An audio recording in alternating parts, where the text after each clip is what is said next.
Y ayer hubo una reunión clave en el Palacio de la Moneda entre el ministro del Interior, Gonzalo Blumen, y los presidentes de los partidos políticos. Uno de los timoneles que participó de esta cita fue Jaime Mulet, presidente del Partido Regionalista, con quien conversamos hasta ahora. Diputado, muy buenos días, gracias por acompañarnos. Muy buenos días, muchas gracias por la invitación. A ver, salieron decepcionados de esta reunión con el gobierno, representada por el ministro Blumen y también el ministro de Hacienda y la ministra del Trabajo. ¿Por qué tanta decepción? A ver, yo creo que el gobierno no ha entendido la profundidad de la crisis. Yo creo que eso es lo fundamental. Esta crisis y estas manifestaciones sociales que han pasado por encima del gobierno, que responsabilizan, por cierto, al gobierno y al presidente Piñera, pero también al resto de los partidos, al Congreso, a los otros, los parlamentarios, es muy profunda. Es una crisis que viene, obviamente, de una acumulación de demandas sociales y de fuerza, como un sismo, ¿cierto?, que acumuló fuerza durante mucho tiempo y ahora explotó con mucha fuerza. Es una manifestación social que no tiene cabezas, líderes, digamos, pero que tiene múltiples causas. Y yo creo que para que esas manifestaciones, esa expresión de voluntad, efectivamente sea escuchada por el presidente de la República, por el mundo político, tienen que hacerse cambios sustantivos, cambios profundos en la sociedad chilena y particularmente en el modelo económico, político y social. Algunos lo hablamos eso hace más de 10 años, la necesidad de corregir el modelo. Hoy día ya prácticamente hay que cambiar este modelo que genera tantas injusticias y que tiene a la gente tan molesta. Lo que ha propuesto el gobierno hasta ahora son las medidas que anunció el presidente hace algunos días atrás, que son pequeñas medidas, que son parches, no son cambios sustantivos. Esto parte de la agenda social que ha anunciado, que el mismo gobierno ha dicho es un punto de partida, son soluciones inmediatas que por supuesto van a ir de la mano con soluciones a mediano y largo plazo. Claro, pero las soluciones inmediatas que propone el gobierno son pequeñas soluciones que no van al fondo. O sea, aumentar en 10.000 pesos más la propuesta que tenían en las pensiones básicas solidarias no es una solución de fondo. Nosotros creemos que hay que cambiar el sistema previsional y terminar con las AFP. Y eso se puede hacer, responsablemente se puede hacer. Nosotros creemos, por ejemplo, que hay que subir el ingreso mínimo. El gobierno anunció 350.000 pesos, la CUT está pidiendo 500.000 pesos líquidos. Hay que buscar una fórmula. Tiene que la gente sentir rápido, a mi juicio, a nuestro juicio, rápido, cambios sustantivos y que le lleguen directamente a su bolsillo los cambios económicos sociales, ¿cierto?, que tienen que ver con pensiones, con sueldos decentes, con los servicios básicos que la gente está hasta la coronilla, cómo subió la cuenta de la luz, del agua, los peajes. La verdad es que es una situación muy dramática. Para desplazarse al trabajo, 800 pesos para allá, 800 pesos para acá. Es una situación donde el endeudamiento de la ciudadanía también. Entonces es una situación muy compleja. Diputado, ¿y todas esas situaciones, todas esas demandas se pueden cambiar de un día para otro? Porque también, por ejemplo, usted pone el tema del sistema de pensiones. Dicen, exacto, no más AFP. Exacto. Pero hay distintas visiones desde la oposición, de hecho, que consideran que efectivamente pueden estar la administradora de fondos de pensión en el sistema previsional, que no se puede volver al sistema de reparto y que de alguna manera la discusión con los consensos que existen va más bien por quién tiene que administrar ese 4 o 5% adicional. Hay una reforma previsional que está siendo discutida, sí, de hecho. Esa reforma, usted tiene razón en eso, pero esa discusión a la que usted señala y esa especie de consenso en el Parlamento, entre la derecha y la democracia cristiana, que es la que aceptó estas pequeñas modificaciones al sistema de AFP. Nosotros, por lo menos nosotros los regionalistas y los partidos de izquierda en general, y el 90% del país, el 95% del país quiere terminar con las AFP. Entonces, esos consensos de 4 paredes son los que hay que entender que se acabaron. Por eso que esa reunión de ayer era importante ir para escuchar al gobierno. Nosotros como tenemos que dialogar también y que el gobierno nos escuche a nosotros, pero el gobierno no está escuchando a la gente también. Y creo que lo que se requiere son reformas profundas y se puede. O sea, a nosotros nos han vendido el cuento de que este modelo no lo podemos tocar porque se cae el mundo. ¿Piensa usted que a raíz de las protestas hasta los empresarios, un empresario que dijo ya al tiro él en su empresa sueldo mínimo 500.000 pesos, ya hay varias decenas que ya lo han hecho? O sea, hasta los empresarios andan más rápido que el sistema político y que el Estado y que el presidente de la República en fijar condiciones mínimas. Los señores de los TAG que han usufructuado de una manera grosera, empresas que son dueñas de las autopistas concesionadas, bueno, al tiro se olvidaron del reajuste del 3,5%, al tiro, y llevaba el gobierno meses negociando.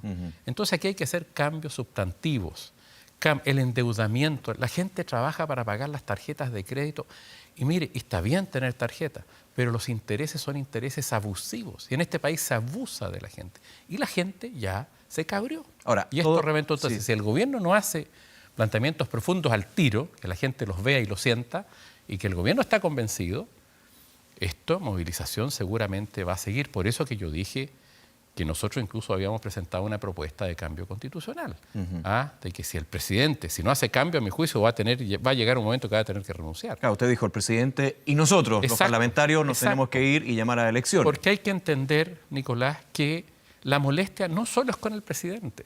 Y en esto hay que tener un acto de humildad también.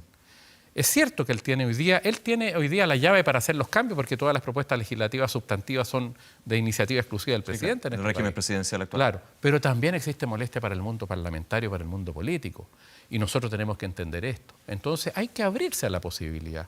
Si no hay un acuerdo, si el presidente no hace cambio sustantivo, a terminar y que la soberanía reside en la ciudadanía y que la ciudadanía elija un nuevo presidente y un nuevo Congreso. Ahí hay un punto relevante también, diputado, porque la soberanía también se refleja en la representatividad. Y cuando usted dice, por ejemplo, bueno, los partidos llegan a acuerdos, por ejemplo, tomo el caso de la reforma previsional, pero es un acuerdo que se llega en el Congreso, la ciudadanía no se siente representado. Y ahí hay un tema, evidentemente, de cuando hablamos de los porcentajes de abstención, los que van a votar o no, si finalmente mi voto influye o no en el curso del país. O sea, hay un tema quizás ya filosófico, político, institucional de fondo. Usted señala, si esto ya sigue así, nos tenemos que ir todos, pero si pensáramos en una eventual nueva elección de parlamentaria y presidencial, los grados de abstención que existen actualmente hacen que la votación sea muy poco representativa. Claro, pero... algunos ya de hecho están hablando nuevamente del voto obligatorio. Sí, yo soy partidario del voto obligatorio. De hecho, fui parlamentario, uno de los poquitos que se negó a aprobarlo hace muchos años atrás cuando se cambió. Mire, hay que entender que en democracia y en las grandes crisis uno tiene que ir a los principios. Y los principios básicos de la democracia, uno es esencial, es que la soberanía reside en el pueblo. Y hoy día hay una situación caótica, compleja, de deslegitimación, y yo creo que una manera, si el presidente no resuelve rápido, porque él tiene la iniciativa, hay que entender eso, no el Parlamento, en este tipo de modificaciones profundas, vamos a llegar a una situación más grave. Eso es evidente a mi juicio. Por eso que creo que yo no pierdo la esperanza que el presidente haga los cambios, proponga la nueva Constitución, el camino para una nueva Constitución también. Pero la nueva Constitución es un camino que se demora, por razones obvias. Habrá que ver, hacer un plebiscito, qué mecanismos exige, hacer una asamblea constituyente u otra modalidad. Vamos a tener una nueva Constitución en 2 años, en 3 años, si es que se gatilla. Se habló en esta reunión, con el ministro del Interior la posibilidad de un plebiscito para llegar a una nueva Constitución. Cuando escuchamos las declaraciones de usted y también los presidentes de partido, claro, se decía que es necesaria una nueva Constitución, pero obviamente el proceso es captar si efectivamente es lo que la ciudadanía está buscando. Y en eso, obviamente, el plebiscito es una herramienta muy, muy práctica para eso. ¿Se dijo algo sobre plebiscito? Se lo pedimos todos. ¿Y qué decía el gobierno? Que no. En términos simples, o sea, él se refirió el ministro del Interior muy amablemente a las palabras del presidente de la República, que había dicho que él estaba dispuesto a hacer cambios estructurales, no se negaba nada, pero nada concreto, lo que es nada, digamos, claramente no. Desde el gobierno se ha hablado de estas consultas ciudadanas que van a ser lideradas por el ministro de Desarrollo Social y Familia junto a los alcaldes para ir haciendo este paso previo, digamos, eso es lo que ha dicho el gobierno. Las consultas, y usted mostraba recién ya, de alguna manera partieron solas, la gente está haciendo cabildo. Yo mismo estuve el fin de semana pasado en Copiapó, en la población Pedro León Gallo, hicimos una, y en Vallenar hicimos otra. La gente quiere participar, pero la gente quiere participar con participación vinculante. No que desinflen la presión. La que da el plebiscito. Claro, y hay tantos, por ejemplo, uno va y ve la situación de Petorca con el grave problema del agua, ve la situación del pueblo mapuche, la Araucanía, que tiene que resolverse, o la situación de las zonas de sacrificio, en Huasco, en Chañaral, en Tocopilla. Hay mucho problema en el país, muy grave, que tiene que resolverse, y para resolverse se requieren cambios fundamentales.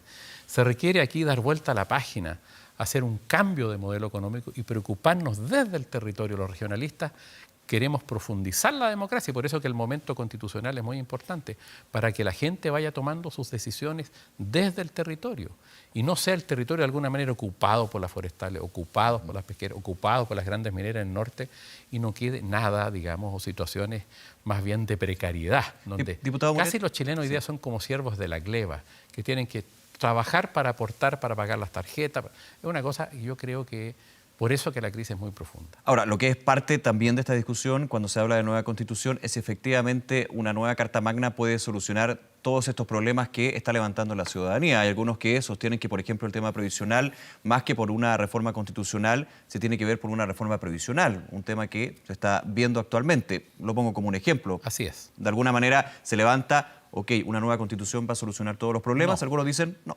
No los va a solucionar, pero la nueva constitución tiene que reflejar el pacto, el Chile que queremos, tener las reglas básicas para nuestra convivencia. ¿Queremos esta sacralización que hay del derecho de propiedad en la Constitución? No la queremos. ¿Queremos que no se reconozca la nacionalidad, por ejemplo, del pueblo mapuche o del pueblo de Aguita? Nosotros sí creemos en la plurinacionalidad y tiene que corregirse eso. Creemos que el Estado tiene que tener una actitud más activa y haber un Estado que pueda promover, por ejemplo, la industrialización en algunos sectores del país, un Estado mucho más activo, o tiene que haber un Estado solamente subsidiario. Hay elementos que hoy día son trabas. Y por último, Nicolás, es muy importante, a lo mejor nuestras propuestas las perdemos o las ganamos, no lo sabemos, pero hay que tener y confiar y creer efectivamente en que la soberanía reside en la nación o en el pueblo, ¿cierto? Y que entre todos tenemos que tomar esas decisiones y hacer esa carta fundamental para que todo nos regule. Y en algunas ganaremos en algunos aspectos, en otros perderemos, y la ciudadanía es la que rige en definitiva. Entonces, por eso que es importante la Constitución. Pero de inmediato se pueden hacer muchas cosas, como terminar con la AFP, subir el ingreso mínimo, subir las pensiones mínimas, ver el endeudamiento. Mira, yo le decía al ministro ayer, al ministro de Hacienda, estaba en la reunión, ministro, hagamos una, y no es demagogia, se ha hecho en otros momentos de crisis, hagamos una condonación de la deuda tributaria de cientos de miles de pequeños y medianos empresarios, los chicos, que hoy día están debiendo a la tesorería. De la deuda, dice usted, no de las multas de intereses que de la generalmente deuda. Se ha hecho en otros momentos históricos difíciles. Si esa gente cayó porque hasta la tesorería le cobra unas multas tremendas a las personas cuando se atrasan. Y estos pequeños y medianos empresarios se han atrasado muchas veces porque las facturas que ellos emiten, las grandes empresas, la historia del pago a los 30 días, se la hago cortita, que han amarrado y financiando a las grandes empresas. Son cientos de miles que cayeron en este modelo económico.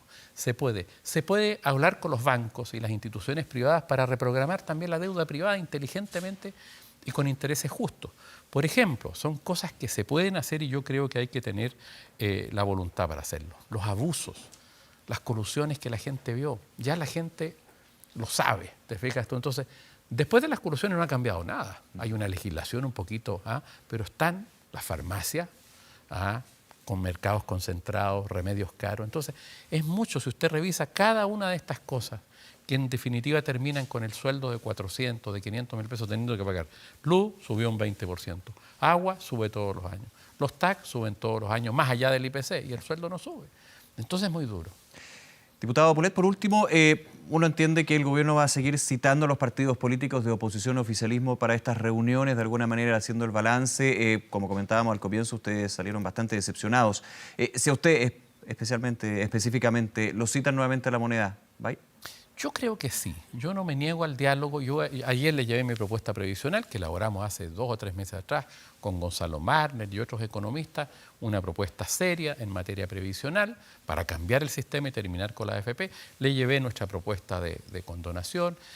Le dije al gobierno que por favor tengan la mirada que el conflicto también es del territorio, preocuparse estos temas de la Araucanía, de los temas de Atacama, de los temas de Freirina, Petorca, en fin, el tema del agua, los recursos naturales, la demanda verde que hay detrás, que es tan relevante también hoy día para la ciudadanía.